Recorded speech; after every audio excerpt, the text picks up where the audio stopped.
Hello friends, welcome back to my channel. আশা করি সবাই ভালো আছো, আমিও ভালো আছি। তো চলে আসি বক্তব্য বিষয়ে। সবার মুখেই একটা কথা, প্ল্যানিং, প্লটিং, ষড়যন্ত্র, ভিতরের অন্য গল্প ইত্যাদি ইত্যাদি। তো হতে পারে আমিও সেটাই বলি, কিন্তু এখন যেটা প্রচেষ্টা চলছে সেটা মোটামুটি অনেকের কাছেই ক্লিয়ার। সেটা হচ্ছে যে টিনাকে কোনোভাবেই ভাঙা বা চোরা অর্থাৎ নুয়ানো যাচ্ছে না, অর্থাৎ কোনোভাবে বলতে পারো কাবু করা, আয়ত্তে আনা এটা যাচ্ছে না। সেটা প্রথম থেকেই যাচ্ছে না, অনেক চেষ্টা চরিত্র প্রচুর হয়েছে, কিন্তু সেই জায়গা থেকে ও ওর জায়গায় অটল হয়ে রয়েছে। এইবার ওর নিজস্ব কিছু ভুলভ্রান্তির জন্য ও বহু সময় বিপদে পড়েছে, এবং সেই বিপদে পড়াকালীন ও নিজেকে আবার সেই বিপদ থেকে বার করে এনেছে। এখন যেটা চলছে অর্থাৎ ফোকলার বিষয়, তাই তো? হট করেই চলে এলো, তাই না? একটা টাকা পয়সা, তারপরে ফোকলা, তারপরে সেপারেশন, এখন তো অ্যালিগেশন। তো অ্যালিগেশন দিচ্ছে কি দিচ্ছে না সেটা বড় কথা নয়, ভিডিও করে দুজনের মধ্যে কি হয়েছে সেটা প্রচার করছে সেটা বড় কথা নয়। সব কিছুর আগে আমি বলে দিয়েছি অলরেডি আমি টিনার বিরুদ্ধে যাব। ফোকলা কিন্তু এটা অলরেডি ডিক্লেয়ার্ড, কারণ কারোর কাছে সে ফোন কলের মাধ্যমে এটা বলেছিল যে যাই হোক আমি পুলিশ প্রশাসনের কাছে যাব, টিনার এগেনস্টে বা ভেতরের যা যা গল্প আছে ওর কথা মতো সেগুলো সমস্ত উগরে দেব, এবং আমি কাউকে ভয় পাই না, আমি আপনাদের সঙ্গে আছি এবং আমি আমার সমস্ত তথ্য পরিবেশন করব। কিন্তু আমার থাম্বনেল খেয়াল করবে, একটা কমেন্টসে ফোকলা অলরেডি কি বলেছে যে সে কাউকে কোথাও কোনো তথ্য তার তরফ থেকে দেয়নি, কারণ তার নিজস্ব নাকি কিছু ভয় আছে, অর্থাৎ কোথাও কিছু দিয়ে দিলে সে ফেসে যাবে, সেই ভয়টা তার মধ্যে কাজ করছে। দেখো, একটা সোজা কথা, যখন সে কল করেছিল সেই রেকর্ডিংটা আমরা শুনেছি, সেটার মাধ্যমে তার কোনো ভয় আমরা বুঝতে পারিনি। সে খুব ডেসপারেটলি বলেছিল আমি এটা করব।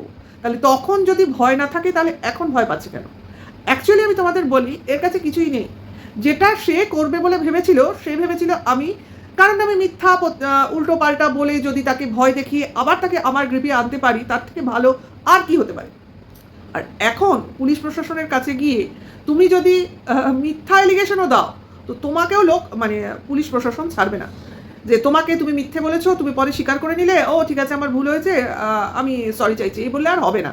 তাই এই ব্যাপারটা হয়তো ফোকলা বুঝেছে যে সে ভালোভাবে ফেসে যেতে পারে, কাজেই এখন নিজেকে চুপ বা সরিয়ে রাখাই শ্রেয়। তো মাঝে মাঝে মাথার পোকাটা নড়ে, হাতের লক্ষ্মী ফসকে গেছে ব্যাপারটা তার মনের মধ্যে কাজ করে।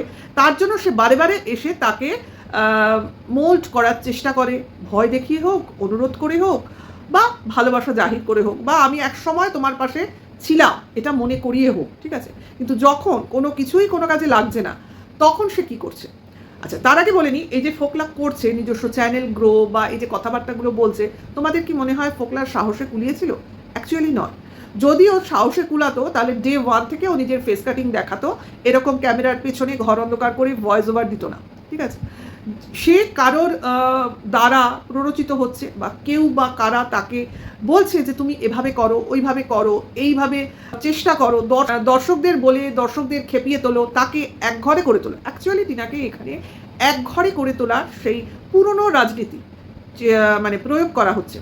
দেখো, যদি যে মানুষটা ইউটিউবে কাজ করে সেখানে তার ভিউয়ার্সই সব, সেখানে সেই ভিউয়ার্সদের যদি তার পক্ষ থেকে দূরে সরিয়ে দেওয়া হয়, তাকে মিথ্যাবাদী বলে, ঠগ বলে, চোচ্চর বলে, তো অ্যাকচুয়ালি ভিউয়ার্সদের রাগ হবে এবং তারা অবশ্য করেই তার সঙ্গ ছেড়ে দেওয়ার জন্য একবার হলেও ভাববে।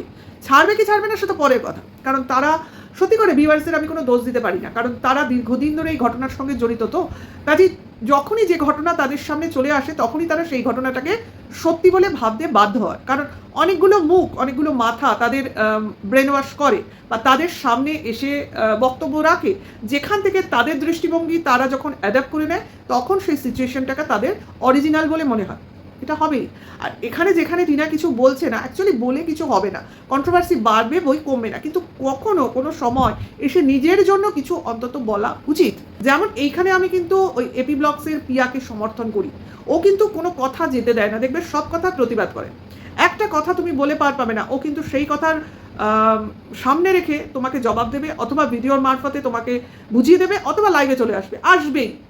কারণ এতে তুমি তোমার দিক থেকে সেফ থাকছো এবং বিপরীত পক্ষও কিন্তু তোমাকে বুঝে যাচ্ছে, না একে বললে এর দিক থেকে উত্তরটা আসবে, এবং সেই উত্তরটা তোমাকে বুদ্ধি করেই উত্তর দিতে হবে, এমন নয় তুমি বোকার মতো উত্তেজিত হয়ে রেগে মেগে যা খুশি তাই করবে।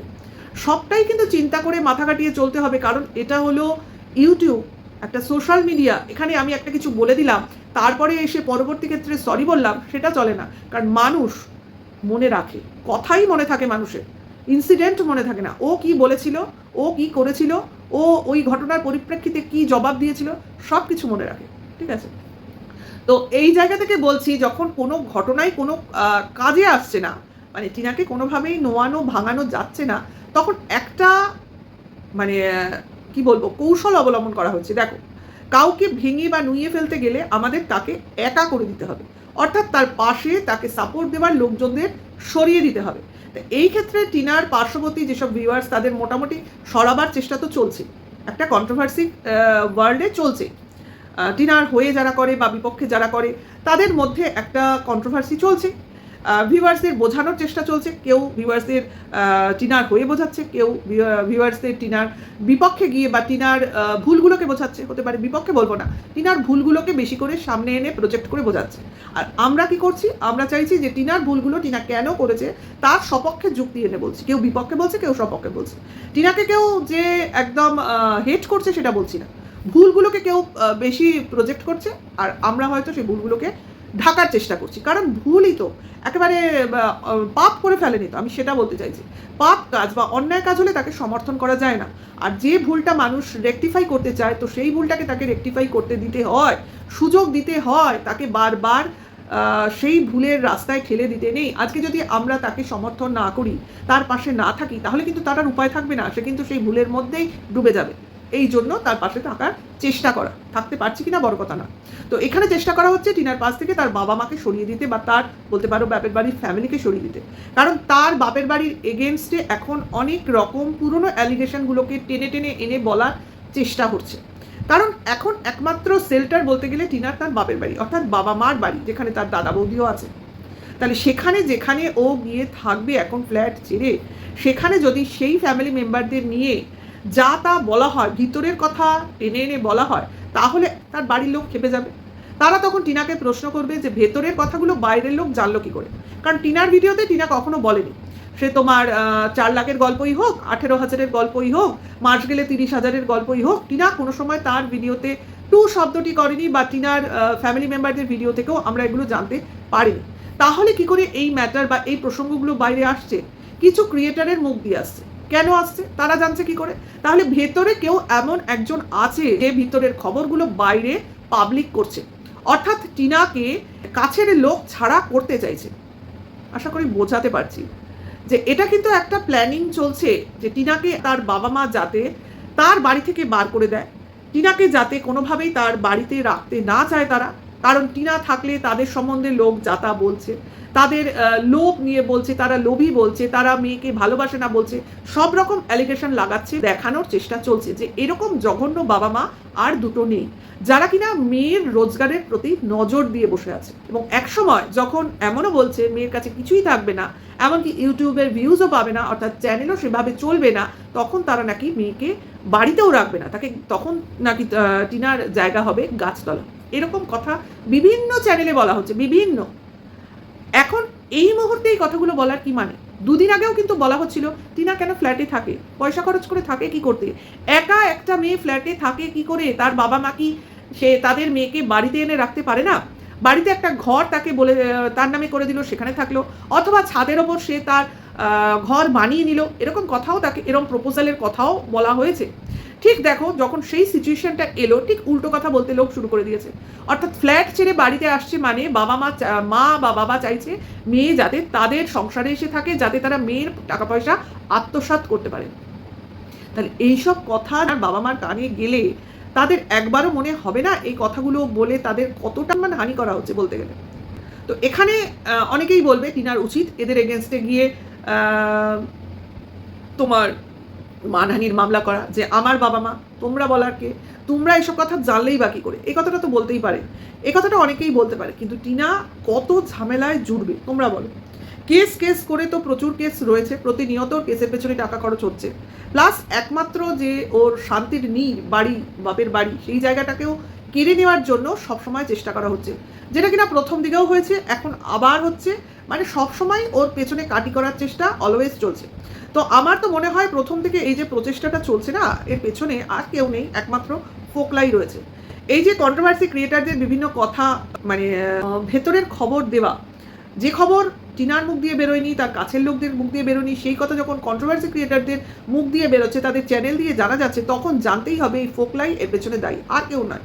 আজকে একটা মেয়ে রোজগার করে তার বাবা মাকে দিচ্ছে, দাদার লোন শোধ করছে, কি করছে আমার জানার দরকার নেই, এসব খবর আমি সোশ্যাল মিডিয়া থেকেই পেয়েছি।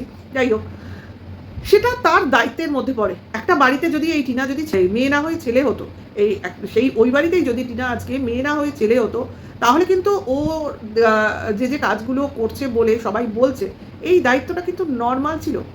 কারণ ছেলে হোক মেয়ে হোক, বাপের বাড়িতে কন্ট্রিবিউশন করা দুজনেরই কাজ। এমন নয় মেয়ে বলে সে কম দেবে বা ছেলে বলে বেশি দেবে।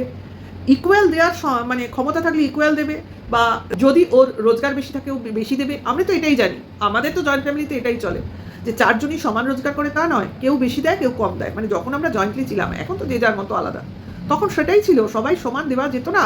যে বেশি রোজগার করতো সে বেশি দিত, যে কম রোজগার করতো সে কম দিত। এবার সব টাকাটা এক জায়গায় এসে খরচ হতো। এটাই তো, এরম ভাবেই তো চলতে হয়। এমন নয় যে কম রোজগার করে তাকেও যে বেশি রোজগার করে তার মতো করে দিতে হবে, সে পাবে কোথায় সেটা তো বুঝতে হবে। এই জন্যই তো একটা ফ্যামিলি, একটা পরিবার। যাই হোক, এই যে চেষ্টাটা হচ্ছে, এবং এই চেষ্টাগুলো যে এটিতে ক্রিয়েটার মাধ্যমেই হচ্ছে, কন্ট্রোভার্সি ক্রিয়েটার এর মধ্যে ইনভলভ রয়েছে, সেটা কিন্তু অনেকেই বুঝতে পারছে। কি ভিউয়ার্স, কি আমরা, কি যারা বুদ্ধিমান আছে অনেকেই বুঝতে পারছে, কারণ বক্তব্য সেম হয়ে যাচ্ছে। তোমাদের গতকাল আমি একটা রিলসের মাধ্যমেও বুঝিয়েছি যে বক্তব্য কিন্তু সেম, সেখানে বুঝতে আমাদের ভুল হওয়ার কথা নয়। যাই হোক, বক্তব্যটা আমি বোঝাবার চেষ্টা করলাম। এবার তোমরা বুঝলে ভালো, না বুঝলে কিছু করার নেই। কারণ একটা তো পরিকল্পনা চলছে টিনাকে মানে যে কোনোভাবে ঠেলে হোক ঠুলে হোক ফোকলার কাছে ফেরত পাঠাবার। হ্যাঁ, মানে এদের ফোকলার কাছে ফেরত পাঠালে যেন অনেক কিছু হাসিল হয়ে যাবে, এমন একটা প্রচেষ্টা চলছে। যাই হোক, প্রচেষ্টা তো চলবেই, কিন্তু সেখানে বুদ্ধি করে পুরো জিনিসটাকে উতরে যাওয়াটাই হচ্ছে তোমার লাইফ। তো অ্যাকচুয়ালি টিনা যতক্ষণ ও নিজেকে ঠিক রেখে সৎ পথে ফোকলার থেকে দূরে রাখতে পারবে, ততক্ষণই ও ভালো থাকবে। কারণ এই বেচু বলো ফোকলা বলো, এরা শুধুমাত্র মহিলাদের ইউজ করতে পারে, তাদের বিক্রি করতে পারে, তাদের ইনকামে বাঁচতে পারে। কারণ এদের নিজেদের রোজগারের কোনো মুরদ নেই। দেখছো তো, বেচুকেও দেখছো ফোকলাকেও দেখছো, এরা যদি নিজের দমে রোজগারের কথা ভাবে, তাহলে এদের রোজগার সেই রকম হবে না। একটা মহিলাকে পাশে বসিয়ে তাকে বেচে তাদের ইনকাম করলে তবে তাদের ইনকামটা সেই লেভেলের হবে, যেটা এরা আর কি স্বপ্নে দেখে।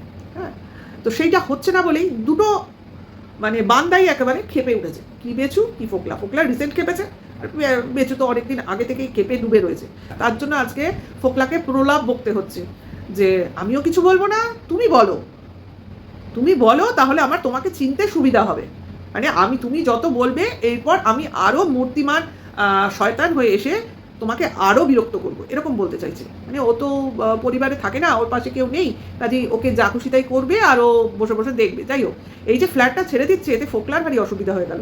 কারণ ফ্ল্যাটে থাকলে, একা থাকলে, রাস্তায় বেরিয়ে জিনিসপত্র কিনতে গেলে কখন না কখন সামনে পড়ে তাকে দুটো কথা শোনানো যায়, সেটা আর করতে পারবে না। এখন যদি বাবার বাড়িতে গিয়ে বাবা মা দাদার দ্বারা পরিবেষ্টিত হয়ে থাকে, তাহলে এই ফোকলার একটু অসুবিধাই হয়ে যাবে। একটু কেন, টোটাল অসুবিধা হয়ে যাবে। কাজেই সেই জিনিসটা ভিডিও মারফত জেনে দেখলে না, একটা ভিডিও করতে চলে আসলো, যার কিনা শরীর খারাপ, যার কিনা সময় নেই, যে কিনা কাজে যাবে, সে 14 মিনিটের একটা ভিডিও করে ছেড়ে দিল। তাহলে এখন এইটুকুই, নেক্সট ভিডিওতে আবার দেখা হচ্ছে। ভালো লাগলে লাইক কমেন্ট শেয়ার করো। Tata, by.